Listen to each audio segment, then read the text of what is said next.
ચિરાગજી, આગળની 3 રાશિ તુલા, વૃશ્ચિક અને ધનુ રાશિના રોકાણકારો માટે આ ડિસેમ્બર મહિનો કેવો રહી શકશે? હવે આપણે આવીએ 7મી રાશિ ઉપર, તુલા રાશિ ઉપર. ગણેશજી કહે છે તુલા રાશિના જાતકો આ બહુ જ સારો મહિનો છે શેર બજારમાં રોકાણ કરવા માટે. અત્યારે કરેલું રોકાણ લોંગ ટર્મ ઇન્વેસ્ટમેન્ટ એટલે કે લાંબા ગાળાનું રોકાણ આપણા માટે ફાયદાકારક રહેશે. બેન્કિંગ સેક્ટર, ફાઇનાન્સ સેક્ટરમાં રોકાણ પણ આપણા માટે સારું રહેશે. સંપત્તિમાં લેનદેનથી સાવચેતીની તપાસ કરો. કોઈ પણ પ્રકારની લેનદેન કરી રહ્યા છો, પ્રોપર્ટી ખરીદી રહ્યા છો તો સાવધાનીથી લેશો, સાવચેતીથી તપાસ કરશો તો ખરેખર તમને સારી ડીલ મળી શકે છે. રિટેલ સેક્ટરમાં રોકાણ આપણા માટે સારું રહેશે. ખર્ચ બહુ વધુ રહેવાની શક્યતાઓ છે. તુલા રાશિના જાતકો, એમ ગણી લો કે તમે ઘણું બધું કરી શકો છો, તમારી અંદર એ ક્ષમતા છે, પણ કોઈના ભરોસે બેઠા ના રહેતા.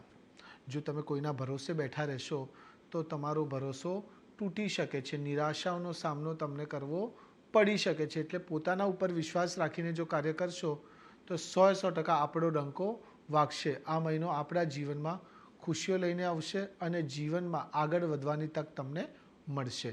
મહિનો તમારો સારી રીતે નીકળશે. 8મી રાશિ વૃશ્ચિક રાશિ.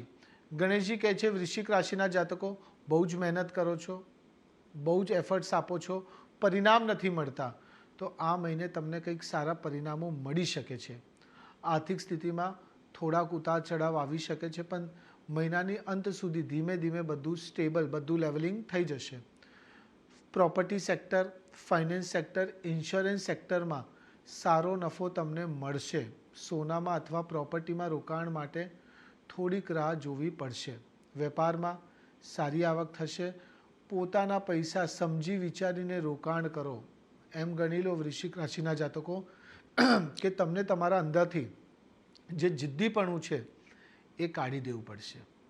એ જિદ્દીપણું તમે કાઢશો તો 100% તમને મજા આવશે. આ મહિને તમને તમારા અંદર એક અલગ પ્રકારની ઉર્જા જોવા મળશે. તમે એનર્જેટિક ફીલ કરશો. એટલે માણસ જ્યારે એનર્જેટિક ફીલ કરે ત્યારે ઘણા બધા કાર્યો એકસાથે કરી શકે છે, ઘણા મોટા મોટા ડિસિશન્સ પણ લઈ શકે છે.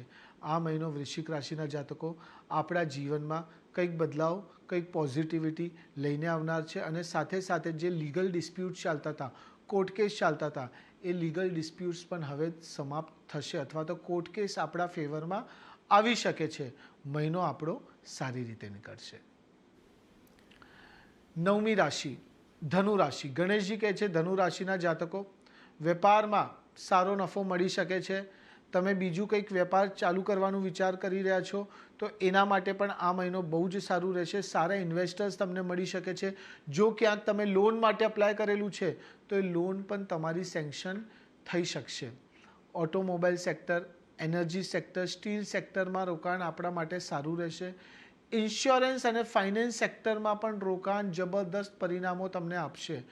એમ ગણી લો કે તમારી જે આર્થિક સ્થિતિ છે ધનુ રાશિવાળાઓ, તમારી આર્થિક સ્થિતિમાં તમને સારો સુધારો જોવા મળશે. ખર્ચ થોડા ઓછા થવાથી આપોઆપ તમને રાહતનો શ્વાસ લેશો. આ મહિનો આપણા જીવનમાં કંઈક પોઝિટિવિટી લઈને આવનાર છે અને એમ કહી શકો કે એક યુટર્ન, એક એવી જગ્યાએ તમને પહોંચાડી દેશે જે કદાચ તમે વિચાર્યું પણ નહીં હોય. મહિનો તમારો જબરદસ્ત નીકળશે.